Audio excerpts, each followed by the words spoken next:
Всем привет! Сегодня будем готовить очень вкусный традиционный праздничный хлеб халу. Пишите мне в комментариях, какая дрожжевая выпечка вам больше нравится. Нам нужно приготовить тесто.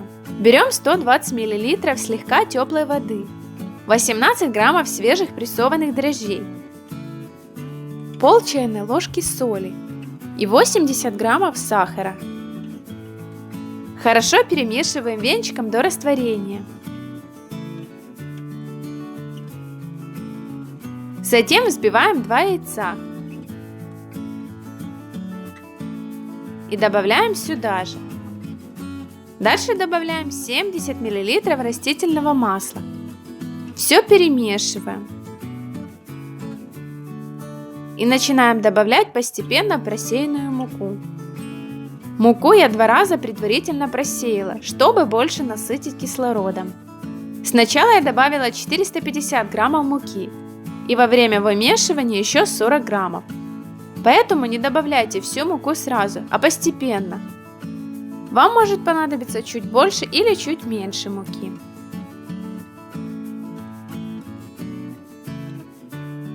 Перекладываем тесто на стол, присыпанный мукой, и вымешиваем минут 10.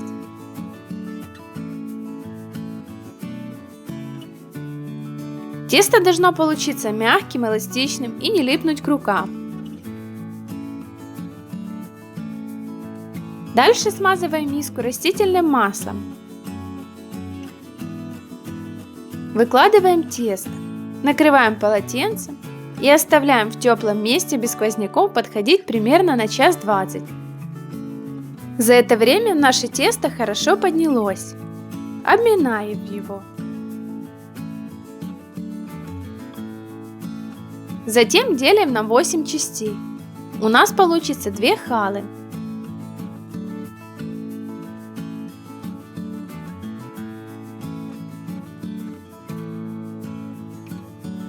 Кусочки теста должны быть примерно одинаковы. Можно их взвесить. Теперь обминаем и округляем каждый кусочек теста.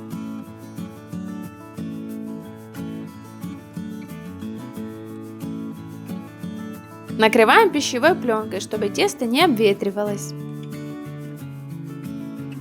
Дальше берем шарик теста и тонко раскатываем его, растягивая больше в длину.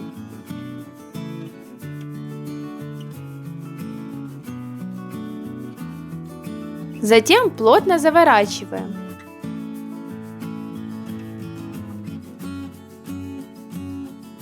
И растягиваем как жгут. У меня длина жгутов примерно 42 сантиметра. По желанию можете сделать немного короче.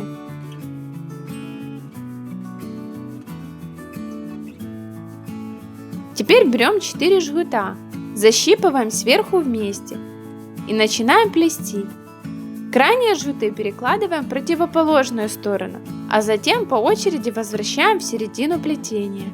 И так повторяем до конца. Вариантов плетения очень много, из разного количества жгутов. Это плетение мне нравится больше всего и не такое сложное, как кажется на первый взгляд.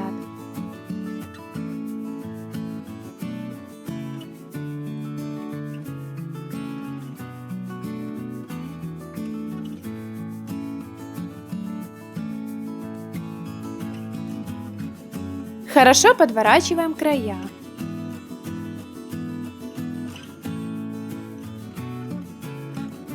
Сформированную халу перекладываем на противень, застеленный пергаментом.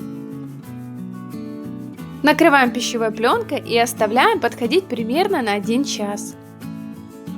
Дальше взбиваем 1 яйцо с 1 столовой ложкой молока и смазываем уже поднявшиеся халы. По желанию вы можете их присыпать маком или кунжутом. И ставим выпекаться в разогретую до 200 градусов духовку. Режим вверх-вниз нагрев, без конвекции, примерно на 25-27 минут. Но ориентируйтесь по своей духовке. Наша хала готова. Красиво подрумянилась, очень воздушная, ароматная, нежная, волокнистая. Перед этим ароматом невозможно устоять. Если вам понравилось это видео, подписывайтесь, комментируйте, ставьте лайки и не забывайте нажимать на колокольчик, чтобы не пропустить новые рецепты. Приятного аппетита, хорошего настроения, всем пока!